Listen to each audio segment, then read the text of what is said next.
Experience number 2. Another story that my father had told me years ago took place back in the 1950s when he was a teenager. My father and his friend walked to town as teenagers, and they would go to town to the malt shops, play the jukeboxes, and play pool. When they started back home, it was dark, and they had to walk about 8 miles up the highway to get back home. It was pitch black. The moon was full, and it was very foggy. They were about half a mile from home, and the road that they had to walk up was by a small graveyard next to a small church.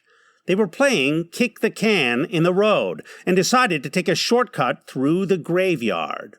My father's friend was trying to talk him out of it, but they decided to take the shortcut. As they started through the graveyard, they started to smell a strong smell like smoke, sulfur, and ash.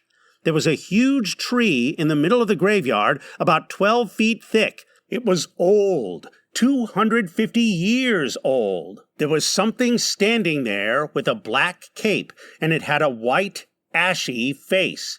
As they continued to try and walk by it, it started to move. They started running as fast as they could, and it took chase right behind them. They were running out of breath, and they were almost to the end of the graveyard, to the churchyard.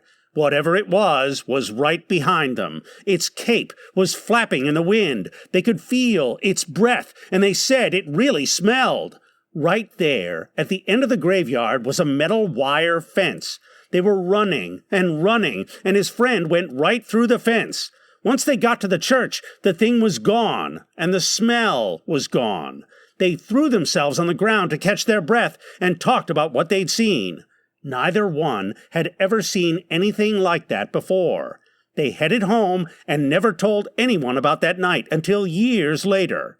When my father told me the story, you could see the expression on his face. He was scared and telling the truth.